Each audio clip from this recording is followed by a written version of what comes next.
Merci, Monsieur le Président. Mon colonel, après la prise du pouvoir par le CNDD, suite à la mort du président général Lansana Conté, paix à son âme, vous étiez bien organisé au CNDD, de sorte qu'il y avait le président du CNDD lui-même, un premier vice-président, un deuxième vice-président, et si je ne me trompe, un troisième vice-président. Ok, un premier, un deuxième alors. Lequel de ces trois receviez-vous des ordres, des instructions entre le président du CNDD lui-même, le président de la République, monsieur le capitaine Moussa Dadis Camara, le premier vice-président et le deuxième vice-président? Lequel de ces trois receviez-vous des instructions, des ordres? Je voudrais simplement vous dire que j'ai été nommé. Et quand j'ai été nommé, avec des feuilles de route claires, qu'on appelle mission, je ne faisais que ma mission. Donc, à dire que chaque matin, je prenais l'ordre auprès de quelqu'un, je ne souhaite pas vous le dire, car ça ne se passe pas comme ça. Ça veut dire que oui. vous ne faisiez de compte rendu qu'au président de la République, le capitaine Moussa Dadis Camara, qui vous a nommé par décret, n'est-ce pas? Ce n'est pas moi qui t'ai dit, parce que vous ne savez pas comment ça a été créé, mon département. Donc, je ne veux pas rentrer dans ça. Nous sommes en face de présumé massacre le 28 septembre. Je ne parle pas d'abord du massacre. Ouais. Je parle de la subordination. Voilà. À qui vous rendiez compte? Qui vous donniez des ordres? Après l'exécution des ordres, à qui vous rendiez compte? Non, quand qui vous donniez des ordres, Monsieur le Président, je ne suis pas d'accord. J'étais officier, secrétaire d'État. J'assumais ma mission. J'organisais mes hommes. Et franchement, c'était ça. Ce n'est pas tous les jours où je venais pointer le nez comme un caporal pour dire voilà comment la garde s'est passée. Donc, c'est ça le problème. Je pose l'intérêt de ma question, mon colonel, c'est quoi? C'est que vous êtes un homme en uniforme. Au moment des faits, certainement commandant.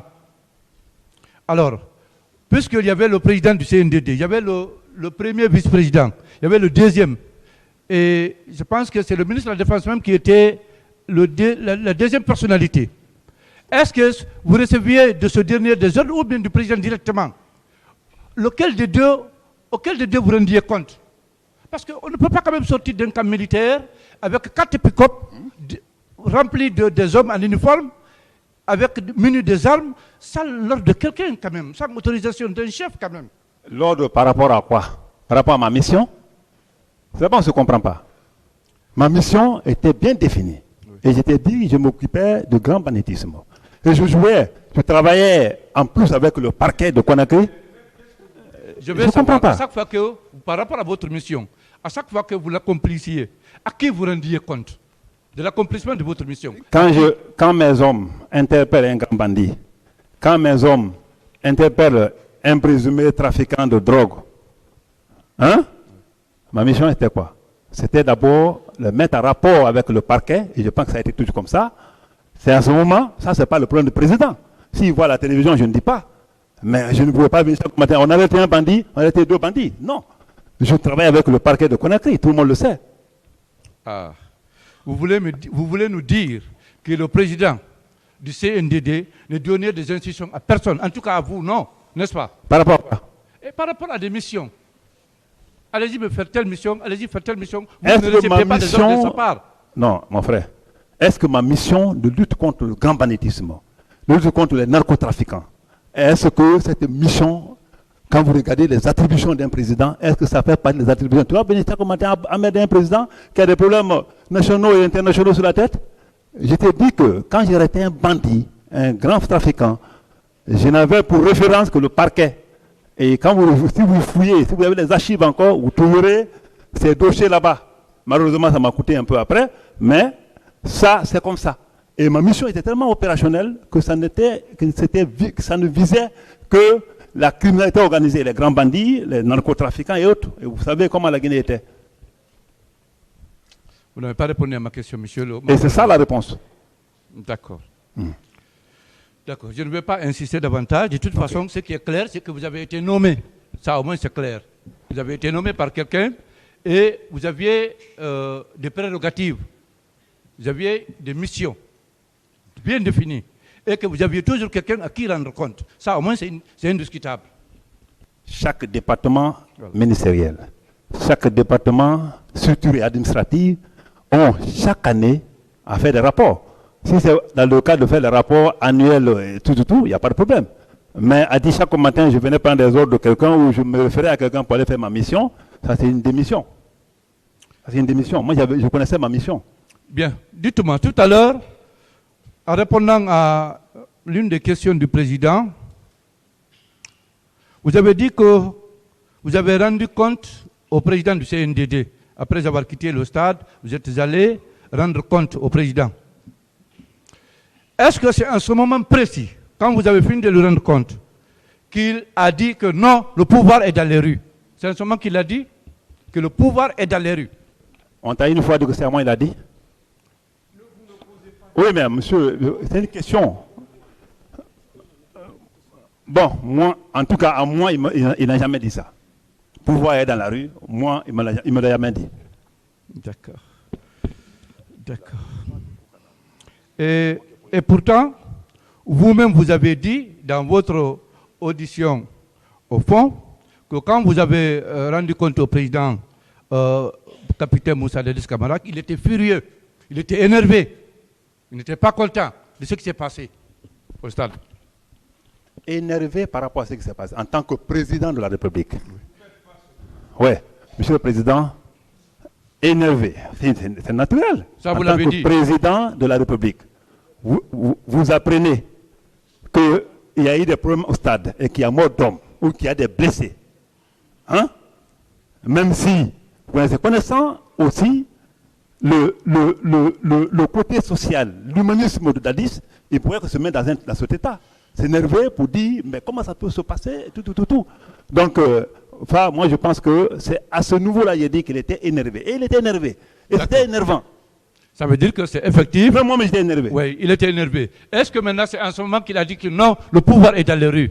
C'est en ce moment qu'il a dit. Vous l'avez vu dans ma déposition, je pense que je n'ai jamais dit cela. D'accord. Dites-moi, mon colonel, au moment des faits, qui était le commandant du camp Alpha Yaya?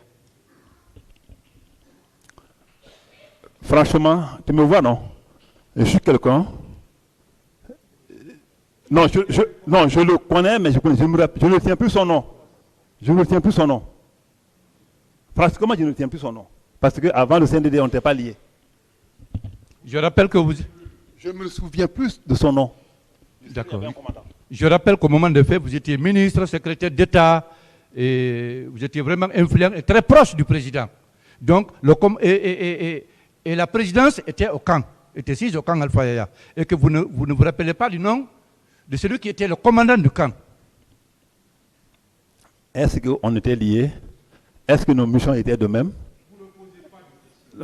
Non, d'accord. Je ne me rappelle pas. Vous pouvez continuer. D'accord.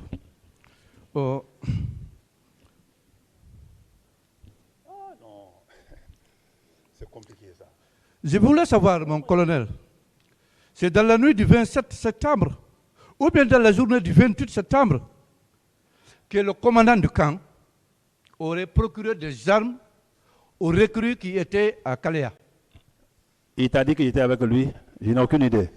D'accord. Je ne connais pas, je n'étais pas là-bas. D'accord. Mon colonel, dites-nous, que savez-vous du recrutement de 9000 hommes? 9000.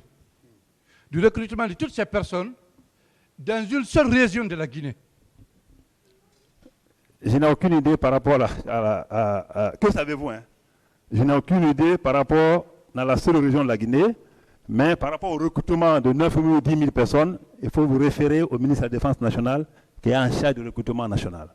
Le ministre de la Défense à l'époque? Oui, mais référez-vous aux autorités militaires. Moi, je n'étais pas mené à l'armée. Très bien. On demandera sa comparution, le moment venu. Bien. Vous ne savez non plus celui qui était le commandant du camp de Kalea à l'époque, là où ces recrues-là étaient en formation. Je n'ai pas suivi sa nomination, mais au finish, j'ai compris que c'est un ami d'académie, parce qu'on a fait l'académie ensemble. C'était bienvenu là-bas. Bienvenue là-bas. D'accord. On demandera sa comparution également le moment venu. Bien, mon colonel, étant donneur d'ordre, parce que vous-même, d'après les explications que vous avez données ici, vous avez au moins 4 pick-up d'hommes qui formaient votre unité. Vous donniez des ordres à ces éléments-là. Pourquoi vous n'avez pas donné des instructions, des ordres fermes et irrévocables à vos hommes, qui étaient plus de 200 personnes, pour empêcher qu'il y ait des blessés, qu'il y ait des morts, qu'il y ait des violés, qu'il y ait des disparus? Et vous étiez avec vos hommes au stade. Pourquoi vous n'avez pas donné des instructions fermes à vos hommes pour le faire? Bon, Monsieur le Président, je pense que je voulais un peu expliquer ce qui se passe. J'ai dit 200 éléments. Ça, c'était les éléments de mon département. Et je vous ai dit qu'à chaque matin, comme à l'accoutumée, il y avait une patrouille nocturne et diurne. Et je vous ai dit que ce jour-là, j'ai constaté seulement que 2 pick-up. Et vous voyez. Et je vous ai dit, personne ne vous a dit ici que les 200 personnes étaient venues là-bas pour venir prévenir quoi que ce soit. Pendant que moi je quittais le stade même, je vous ai dit que rien n'était là parce que je me suis séparé non seulement avec la foule, mais aussi avec les leaders dans les meilleures conditions.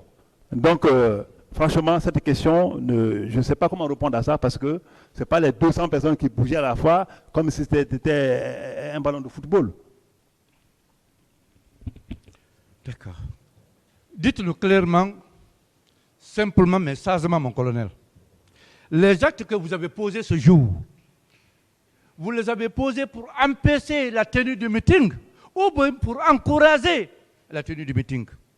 Ce jour-là, à la date du 28 septembre 2009, vous avez posé des actes au stade avec vos hommes. Ces actes-là ont été posés pour empêcher la tenue du meeting ou bien pour encourager la tenue du meeting? C'est une question? Naturellement, mon colonel. Ouverte. Je vous ai dit, avec mes hommes, enlever ça. Parce que quand j'ai quitté le camp pour venir à mon domicile, je n'étais pas avec mes hommes. Et comme je l'ai dit tantôt, je marche toujours seul, même tout le temps dans le Fakonde, un garde de corps, un chauffeur. Et même maintenant. Donc, c'est pour dire que je ne suis pas un officier qui se met devant une foule pour marcher. Deuxièmement, vous dites que l'acte que j'ai posé est l'acte que tout le monde a posé. Les communiqués qui ont passé avant par médias, qui ont été lus à la RTG, qui ont été lus ou affichés par les médias, étaient dans le même sens pour que la date du 28 septembre soit épargnée. Ce n'était pas une annulation de la marche pacifique, comme il le disait, mais pour que cette date-là soit retenue pour au moins rendre hommage à nos martyrs, pour au moins prouver que l'indépendance et la souveraineté et autres ont été vraiment prises dans les conditions par les gens, je veux dire, par les gens qui ont besoin d'être ce jour-là, s'il faut dire, honorés, d'être ce jour-là, s'il faut dire, mémorisés. Donc, pour dire simplement que ce jour-là, l'acte que j'ai pris, c'était pour leur dire, si vous avez écouté les communiqués, je pense que nous tous nous sommes appelés à préserver ce acquis, qui est l'indépendance, qui est la souveraineté nationale. Donc, dans le sens d'empêcher la tenue du meeting. Vous avez œuvré dans ce sens ce jour-là, n'est-ce pas?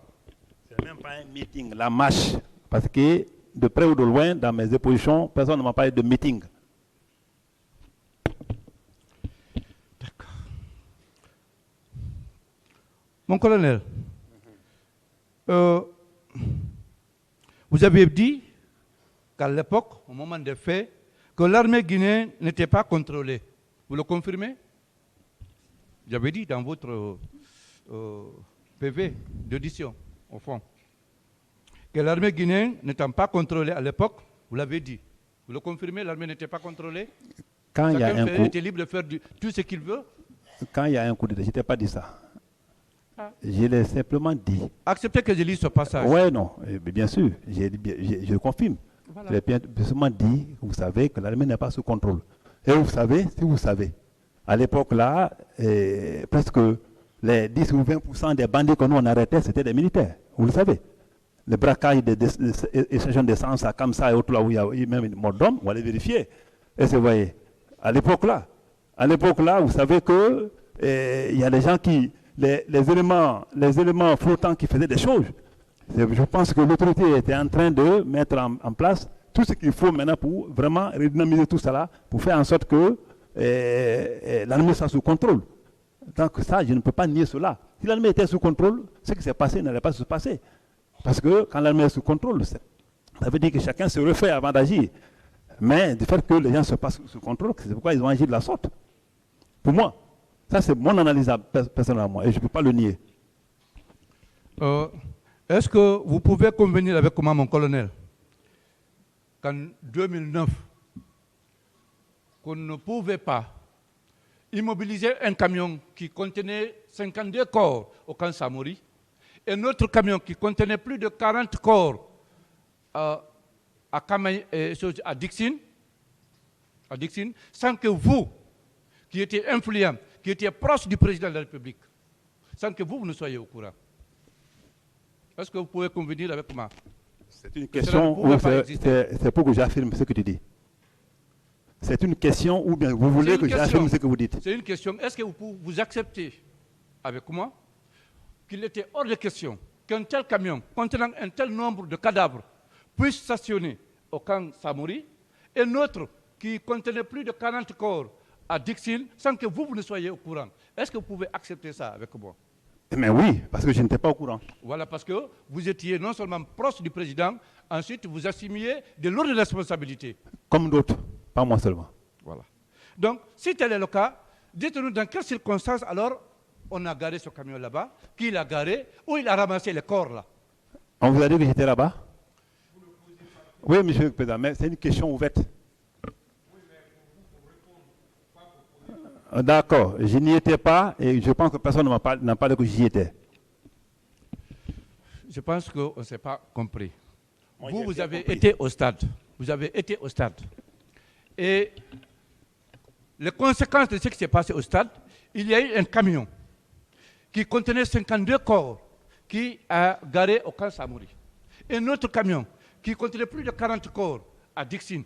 Je dis bien que vous ne pouvez pas ne pas être au courant de cela, compte tenu de lourdes responsabilités que vous avez assumées en ce moment, sans compter que vous étiez proche du président et tout ce qui s'est passé dans la calomnie dans le pays, vous étiez au courant. Vous avez dit oui.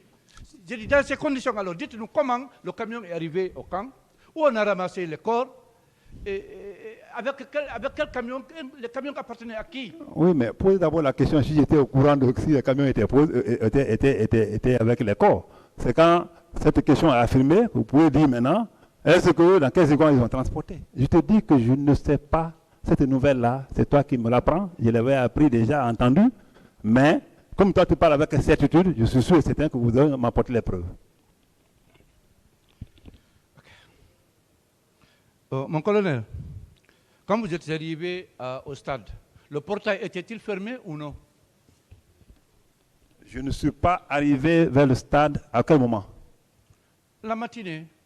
Quelle matinée? 8h, 9h. Pendant que je venais chercher, je courais pour entrer au stade? Pendant que je courais ou bien le matin? Non, le matin, juste après votre discussion, cette discussion qui a eu lieu avec les leaders. Il y a eu deux discussions. Il faudrait que les gens soient clairs. Il faut que les gens écoutent un peu aussi. Je vous ai dit que lorsque je suis venu vers les manifestants, ça c'était devant la pharmacie Manizé, où j'ai été ovationné. En ce moment-là, le stade était hermétiquement fermé, conformément à l'instruction, au communiqué, je veux dire, du ministre de sport à l'époque, parce que la Guinée s'y attendait à un match de football. Donc, ça, le stade était fermé. Donc, après, je suis parti vers les leaders. Au même moment, les gens étaient là encore, et ils étaient dans une position non hostile, hein, il faut le dire. Je suis parti vers les leaders. Au même moment, en ce moment-là aussi, le stade était fermé. Et puis, si on s'est convenu pour dire, bon, nous partons, et puis aller vers nos militants pour reporter, et vous battez-vous pour libérer les gens, on les a dit, on va le faire. Pendant tout ce temps, le stade était fermé. D'accord. Mon colonel, en répondant à une question qui vous a été posée par le pool des identifications, vous avez dit ceci. La question d'abord c'était, qu'est-ce qui vous a motivé à être sur les lieux en tant que secrétaire d'État?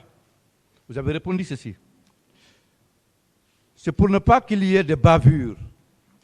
Je suis souvent animé par mes maîtres auprès de mes hommes pour les motiver et les encourager. C'est pour éviter, mais vous avez dit que c'est pour éviter qu'il y ait des bavures, mais malheureusement, il y a eu des bavures. Il y a eu le carnage, il y a eu le vol, le viol, il y a eu même des disparitions, des handicapés à vie. Est-ce qu'on peut vous demander de rendre compte? Parce que vous avez été au stade. La question, c'est quoi? La question, ouais. Suivez bien ma question. J'ai bien compris ça, mais votre question maintenant. Pas ma maintenant question, ouais. C'est de dire qu'il y a eu bel et bien bavure. Ouais. Il y a eu des surplus, un carnage. Ouais. Il y a eu des disparus, des femmes violées. Il y a eu des morts, des handicapés à vie. Est-ce qu'on peut aujourd'hui vous demander de rendre compte? De vous expliquer par rapport à ça, puisque vous avez été au stade. Non, Monsieur le Président, on est en train de souffler la réponse. C'est ça, il dit de répondre seulement. Donc, Monsieur le Président,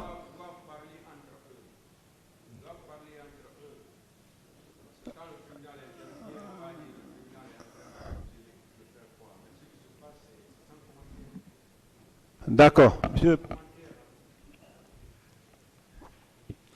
Oui, mon colonel, oui, si je peux reprendre, je suis là pour ça. Non, j'ai bien compris ta question. Voilà. C'est une question qui est déjà répondue depuis le matin. Oui, mais la répétition enrichit la connaissance. Je vous ai dit, j'ai dit ici et je réitère que j'étais venu au stade pour secourir les leaders. Si j'ai dit je suis souvent avec mes hommes, tout le monde le sait, il faut les carrières partout. Et c'est vrai, pour éviter les bavures, je l'ai aussi dit. Et souvent, je vais avec eux sur les sites-là, qui m'ont dit qu'ici, il y a des opérations à faire, je viens. Pour ne pas qu'il y ait bavure. C'est une évidence. Mais ce jour, j'ai été clair que j'étais revenu pour venir sauver les leaders. Et c'est ce que j'ai fait. S'il y a eu bavure avant moi, ou pendant que je ne sais pas à quel moment, ça, ce n'est pas à ma charge. Oui, mon colonel, vous dites que vous êtes allé, c'était pour... Ouais. D'après vous, vous êtes allé au stade pour secourir les leaders. Malheureusement, même les leaders là, se sont retrouvés avec des côtes cassées, des blessures graves, des traumatismes crâniens. Quelques-uns ont été même évacués. Ils vous ont dit que c'était avant mon arrivée ou bien pendant?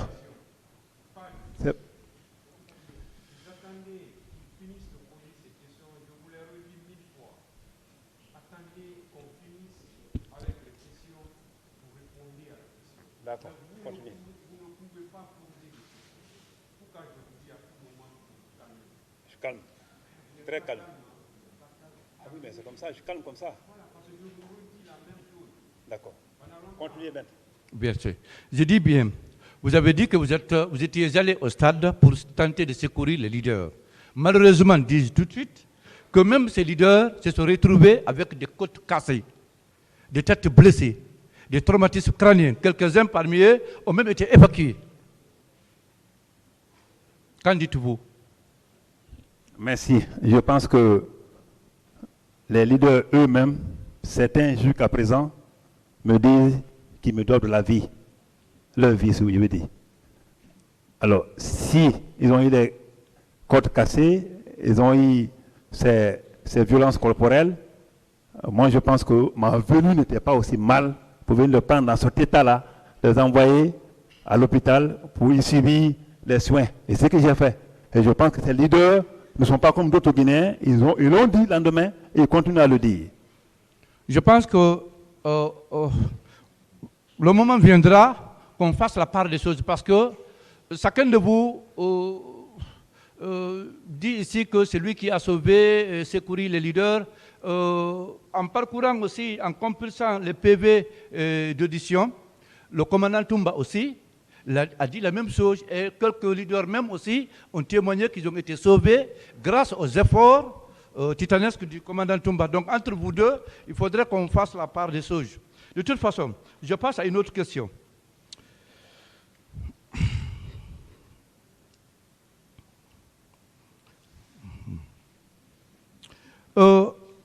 Quand M. Sidya Touré a été appelé, c'était bien devant vous, ça vous l'avez confirmé. Et c'était la nuit, et il a été appelé devant le président Moussa Dadis Camara. Vous étiez là à côté. C'était la nuit. J'ai déjà répondu à ça. Je réponds oui, d'accord. Finalement, quand lui-même, il n'est pas allé pour le report de la manifestation, du meeting, qu'est-ce qui s'est passé entre vous? Vous qui étiez avec le président ce jour, la nuit. Je t'ai dit que je n'étais pas avec le président et je ne reviens pas là-dessus.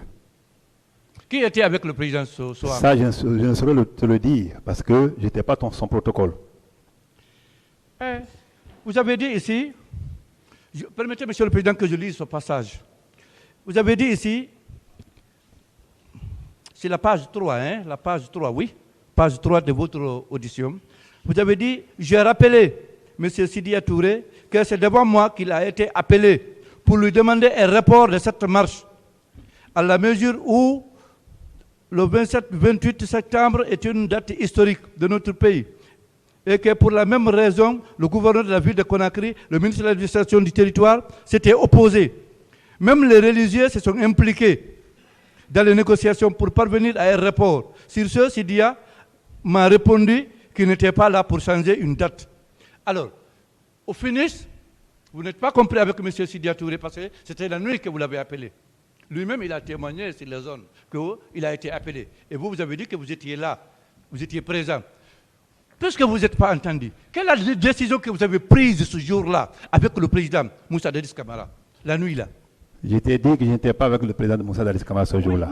Et mieux, maître, oui. J'ai répondu à cette question, j'ai apporté des éclaircissements par rapport à ça. La Cour l'appréciera après. Ce qui est sûr et certain, ce que j'ai dit, et je reste sur ça. Je vous ai dit que je n'avais pas dit comme ça devant les gens. C'est la seule partie où j'ai apporté des éclaircissements. Alors, peu importe ce que tu dis, moi ce que je voulais que tu dises, est-ce que les charges portées sur ma tête sont exactes ou pas? Est-ce que vous voyez? Je voulais que vous apportiez les preuves par rapport à ça, parce qu'en réalité, les mêmes questions répétées 10 000 fois, je suis... D'accord. Merci, Monsieur le Président. Mon colonel.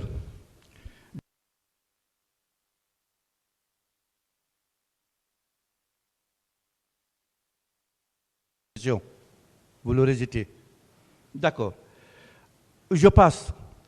Plus loin, vous avez dit, je précise que lors de la discussion, Sidya m'a traité d'un homme qui est partout et nulle part. C'est vous qui l'avez dit. Lors de votre discussion, sur de discussion d'ailleurs, vous avez dit que M. Sidya vous a qualifié d'un homme qui est partout et nulle part. Ça veut dire que la discussion vraiment a atteint un degré important. Vous n'étiez pas... Ça, c'était sur la route du stade. De là, qu'est-ce que vous avez... Oui, ça, c'était sur la route du stade, quand vous avez rencontré les leaders. C'est vous qui l'avez dit. De là, quelle est la décision que vous avez prise avec vos hommes? Sidya vous a mal qualifié, vous n'êtes pas entendu pour le report. Il était question de les tenter de les sensibiliser pour qu'ils retournent. À votre tour, vous allez faire libérer les détenus. Et tout cela n'a pas été obtenu. Malgré tout, il y a eu le meeting, il y a eu la tenue de ce meeting. Mais qu'est-ce qui vous a poussé, à vous révolter? Me révolter? Oui. Je me suis révolté? Oui. Même en vous suivant. Je ne me suis pas révolté. D'accord. Mais tout de suite, en répondant à une question d'un de mes confrères ou consorts, vous avez reconnu avoir menacé quand vous étiez en discussion avec les leaders. Cela n'est pas de moi. J'ai dit un propos qui n'était pas outrageant. Et quand j'ai affaire aux jeunes frères, c'est que je l'ai dit, à longueur de journée, on dit aux enfants, quitte là-bas, je te fous mon pied. Et mieux que ça, les leaders, je les traitais de grands frères. J'ai bien dit. Hey, c'est toi qui parles, hein. Certainement ils viendront. C'est ce que toi tu prends pour menace ou bien pour propos outrageants. Ils viendront, ils vont nous clarifier. Mon colonel, à vrai dire, si on se rend compte que vous avez dit librement dans votre audition, sur la deuxième page de votre audition, vous avez dit que j'ai organisé mes hommes.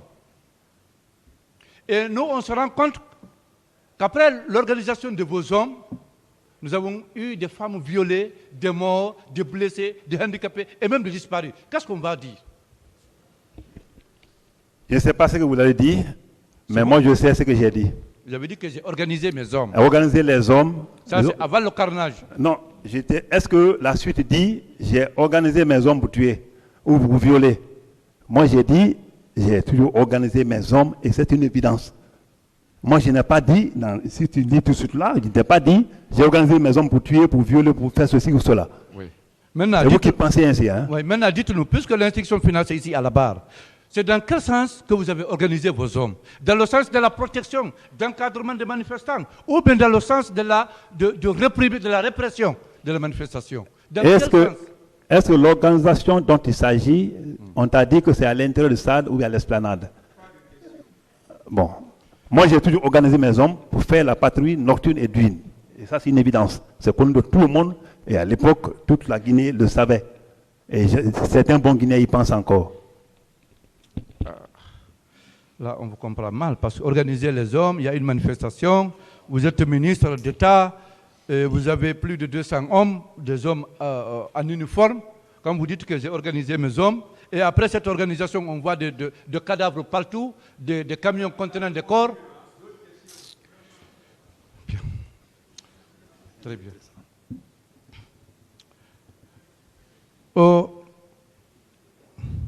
Mon colonel, vous avez dit, toujours dans votre audition,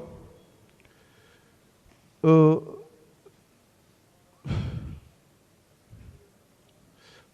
le commandant Toumba s'attaquait au port, aux Libanais, rançonnait même des ministres. Personne n'échappait. Il m'accusait de vouloir préparer un coup d'État. Parce qu'à tout moment, j'intervenais pour mettre fin à ces bavures. C'est vous qui l'avez dit. Sur la 4e page de votre audition. Vous maintenez ces déclarations-là? C'est moi qui l'ai dit, non, mais ce n'est pas très au 28 septembre. Est-ce que ces déclarations ont quelque chose à voir avec les événements du 28 septembre?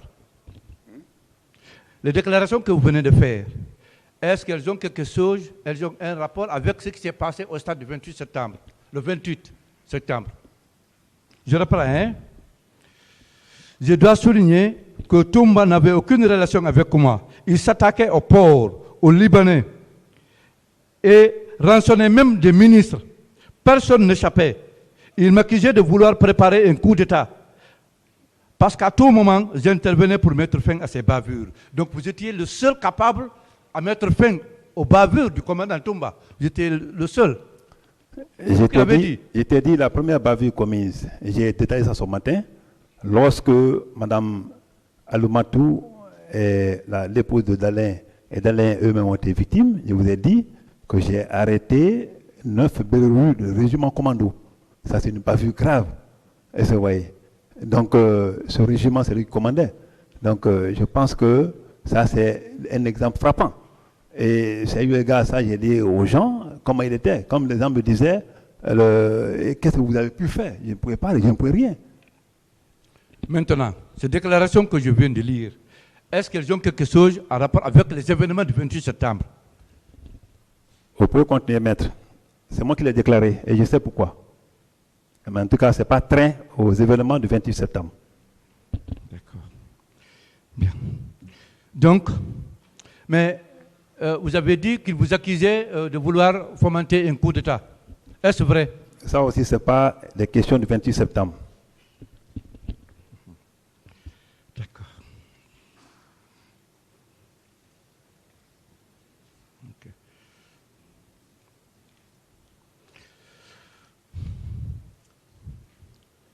Bien. Dites-nous, mon colonel,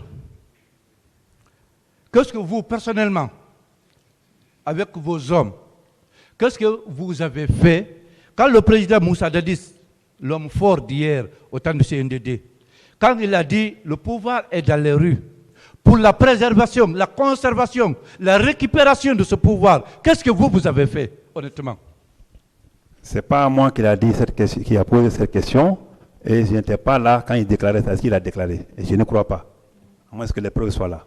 Alors, pour empêcher qu'il y ait la tenue du meeting au stade du 28 septembre, qu'est-ce que vous avez fait pour empêcher? Parce que vous étiez parti pour empêcher la tenue du meeting. Ça, tout le monde, tous les Guinéens le savaient. Je ne reviens pas sur ça, je l'ai tantôt dit. Mais vous n'avez pas répondu spécifiquement à cette question. Si, je t'ai répondu. Qu'est-ce que vous avez fait pour empêcher la tenue du meeting?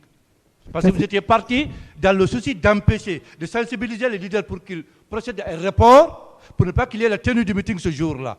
Vous étiez là dans cet objectif. Malheureusement, vous avez échoué. Il y a eu le meeting. Et il y a eu le carnage. Qu'est-ce que vous aviez fait personnellement pour empêcher, pour tenter d'empêcher la tenue du meeting? Qu'est-ce que je pouvais faire pour empêcher? Je pense qu'on s'est compris. Je t'ai bien dit qu'on s'est compris, les leaders et moi, hein, on s'est compris. Et quand on s'est compris, je pense que les rôles ont été bien édifiés. Et je viens de le dire tantôt. Je ne sais pas si je peux parler maintenant en konyanké. Sinon, si c'est le français, je pense que le mot là est revenu une fois et je l'ai répondu une fois. Donc, pour vous dire simplement que j'ai joué simplement ce rôle de sensibilisation. Je pense qu'on s'est compris au finish. Ok. En répondant à une de mes premières questions, mon colonel, vous avez dit que c'est vrai. Étant ministre d'État à l'époque, aucun événement majeur ne pouvait se passer à Conakry sans que vous ne soyez au courant. Vous l'avez dit. Ceci dit, est-ce que vous pouvez nous dire... Monsieur le Président, je pense qu'il ne peut pas parler par affirmation. C'est des questions à me poser. Ou s'il y a des passages qu'il n'a pas compris. C'est bon moment de me revenir sur le passage, je vais l'éclaircir. Mais, oui, mais il a dit, vous l'avez dit. Moi, je n'ai pas dit. Il ne faut pas continuer à mentir. D'accord. Alors, je vais reposer autrement la question. Puisque vous étiez un ministre d'État à l'époque, au moment des faits, vous aviez une mission importante. Vous étiez proche du président. Est-ce que vous pouvez accepter avec moi, vous pouvez convenir avec moi, qu'aucun événement majeur ne pouvait se passer à Conakry ou en Guinée sans que vous ne soyez au courant? Est-ce que vous pouvez l'accepter? Vous pouvez le confirmer? Je ne peux pas le confirmer car je n'avais pas ce moyen-là. Pour que je sois au four et au moulin à la fois, pour que les événements qui se passent au nord et au sud, que je sois informé. Ok, mon colonel, qui a donné l'ordre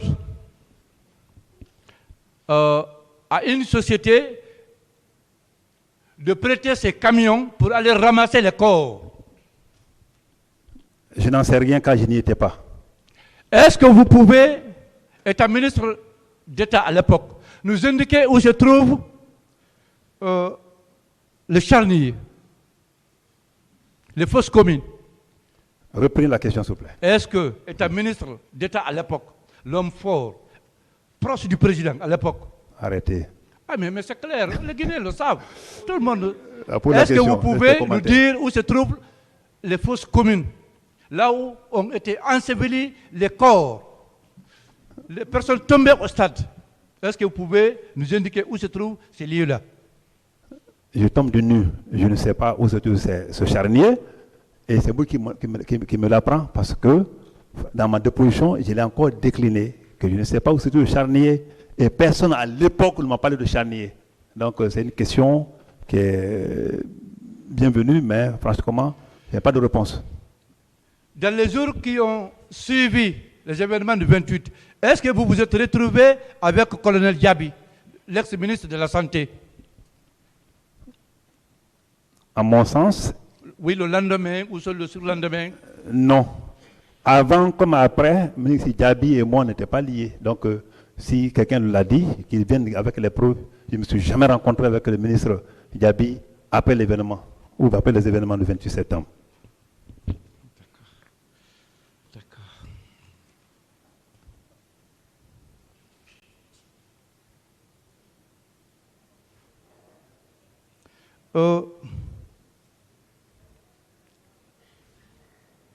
Mon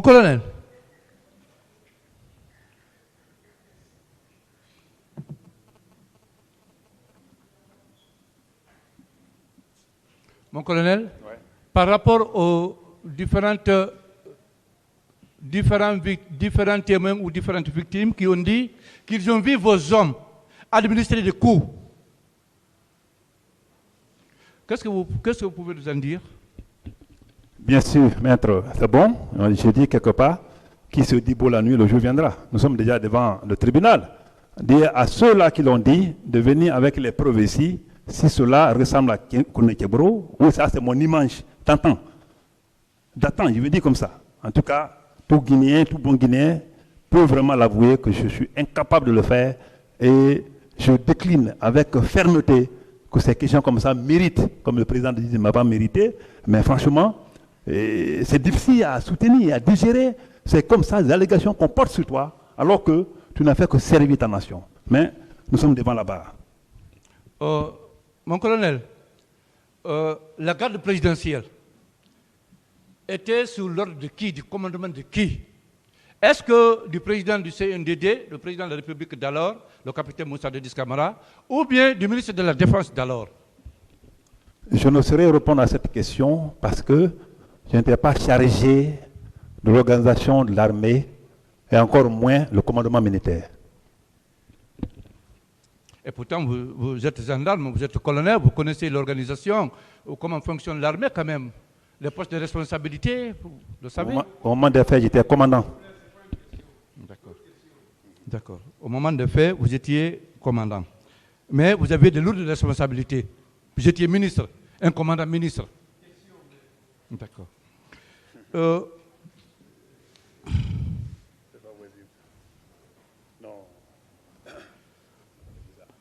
Dites-nous, à quelle occasion vous-même vous avez perdu 3 de vos éléments lors d'une de vos interventions?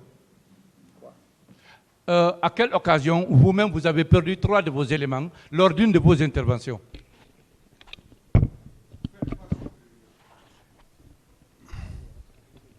Non, ça ne marche pas. Alors, ça ne marche pas. Bon, c'était à l'occasion d'une attaque à main armée. Il y a un domicile qui était attaqué vers, à l'époque, Antakokomala. C'était à l'époque, c'était en 2000, début 2009. Donc ils sont partis, à le but de secourir cette famille, et ils ont reçu des choses, mais pas à la fois le même jour. Et ça veut dire lors des interventions, que j'ai dit. Donc ils ont perdu un élément, et il y a même un qui a eu les oreilles arrachées. Donc il est maintenant pour le moment au Maroc pour les coups. D'accord.